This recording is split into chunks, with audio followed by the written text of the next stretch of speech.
L'empire Nvidia, comment ils ont pris le contrôle du futur. L'entreprise dont personne ne parlait.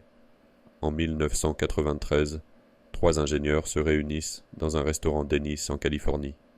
Ils ont une idée, améliorer les graphismes des jeux vidéo. À l'époque, personne ne parie sur eux.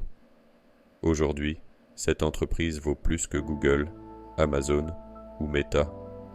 Nvidia n'est plus une simple boîte de cartes graphiques. C'est le moteur, le carburant et l'architecte de la révolution la plus importante de l'histoire humaine, l'intelligence artificielle. Comment ont-ils réussi ce hold-up technologique? Voici l'histoire secrète de Nvidia. Au départ, Nvidia ne vend qu'une promesse, rendre les pixels plus beaux. Mais leur génie n'est pas dans le visuel, il est dans le calcul. Alors qu'Intel fabrique des processeurs qui font une tâche à la fois, Nvidia crée des GPU qui font des milliers de calculs simultanément. C'est ce qu'on appelle le calcul parallèle. Pendant 15 ans, il domine les PC des gamers. Mais Jensen Huang voit plus loin. Il sait que cette puissance de calcul massive peut servir à autre chose qu'à tuer des monstres virtuels.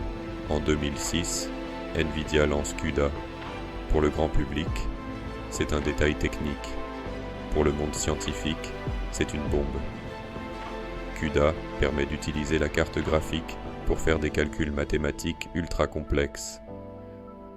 Pendant des années, les investisseurs hurlent « Pourquoi dépenser des milliards dans un logiciel que personne n'utilise ?» Nvidia frôle la faillite, mais Jensen Huang tient bon.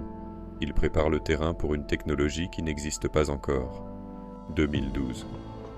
Une équipe de chercheurs utilise 2 cartes Nvidia pour entraîner une IA à reconnaître des chats sur Internet.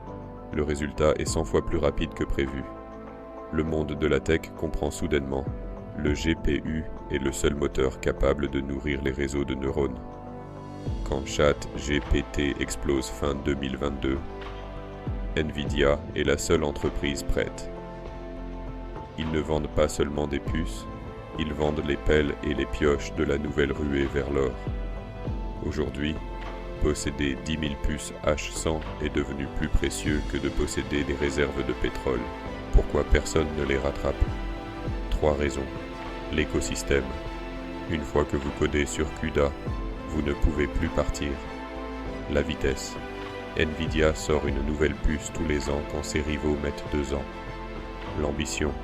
Ils ne construisent plus des cartes, ils construisent des superordinateurs entiers.